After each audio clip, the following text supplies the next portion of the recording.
itu bagaimana kontrol rakyat terhadap kekuasaan para penguasa ini?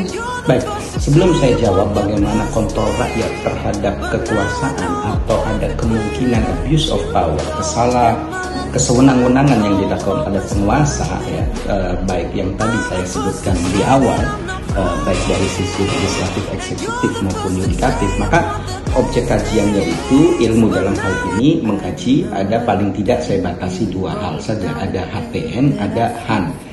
Hukum tata negara itu berbicara negara dalam keadaan diam, mengenai jabatan, struktur, negara dalam keadaan diam. Nah, konflik kalau ada kepentingan terkait konstitusi, terkait tata negara, maka badan yang berwenang adalah dalam hal ini yudikatif, MK, Mahkamah Konstitusi atau Pengadilan Konstitusi.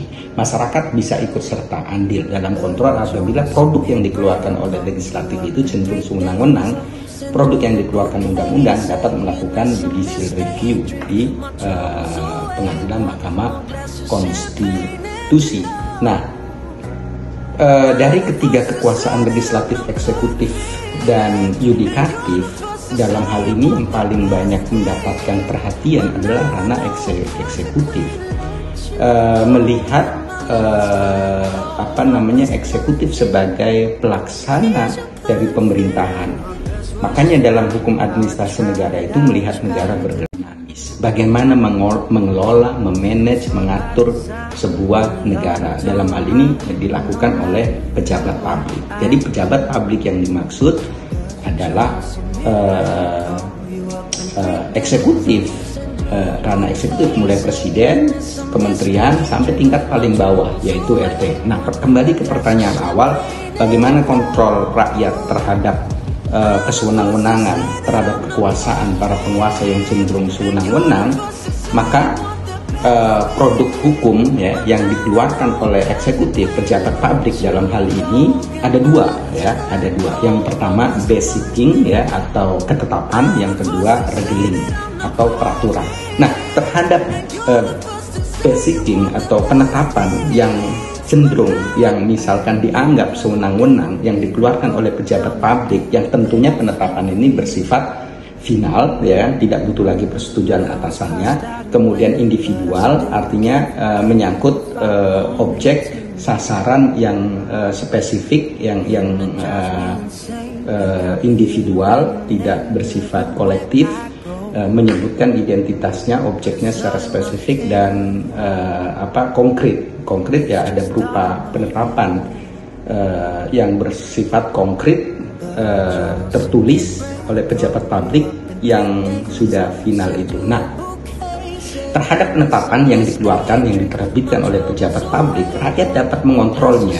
Pejabat yang mengeluarkan, yang menerbitkan penetapan itu dapat mencabutnya, ya, dengan tentunya menerbitkan produk hukum sejenis yang berisi diantaranya mencabut terhadap penetapan yang pernah dikeluarkannya pada tanggal terkait masalah apa. Itu yang pertama. Yang kedua, terhadap penetapan, ya, basicing yang dikeluarkan oleh pejabat publik itu dapat juga dibatalkan atau dicabut oleh atasannya yang memiliki wewenang, yang memiliki kewenangan yang lebih tinggi, dapat mencabutnya, ya kan, terhadap satu penetapan yang telah dikeluarkan oleh bawahannya. Dalam hal ini misalkan wali kota dapat produk hukumnya dibatalkan oleh tingkat gubernur atau menteri dalam negeri.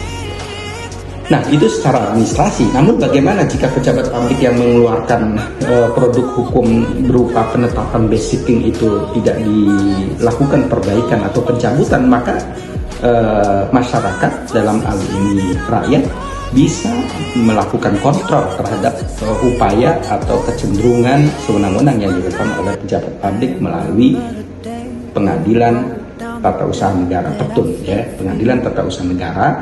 Apa objek gugatannya? Penetapan itu yang dikeluarkan, yang diterbitkan, yang ditulis oleh pejabat yang berwenang, yang bersifat final, individual dan konkret. Jadi terhadap penetapan, upaya hukum bagi masyarakat kecil siapapun, ya kan, dapat melakukan upaya gugatan. Namun diusahakan juga yang bersifat regeling, peraturan, apabila dikeluarkan, diterbitkan oleh penguasa dalam hal eksekutif, ya, di bawah undang-undang, maka masyarakat dapat melakukan sebuah kontrol, diantaranya melakukan judicial review di bawah undang-undang, melakukan judicial review produk hukum peraturan yang dibuat oleh eksekutif.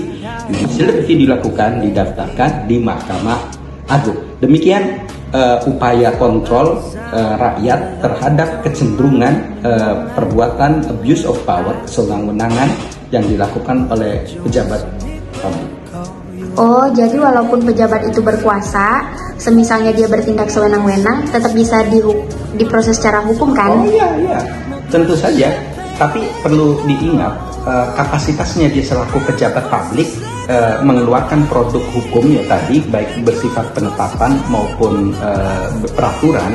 Kalau penetapan itu, saya ulangi, kalau penetapan itu dapat digugat pada ujungnya, nanti penetapan itu bisa dibatalkan di Pengadilan Tata Usaha Negara. Kalau bersifat bergiring itu bisa dilawan, bisa diprotes, bisa dikontrol ke judicial review di MA. Tapi dalam kapasitasnya dia selaku pribadi warga negara, apabila dia melakukan perbuatan melawan hukum, ya dituntut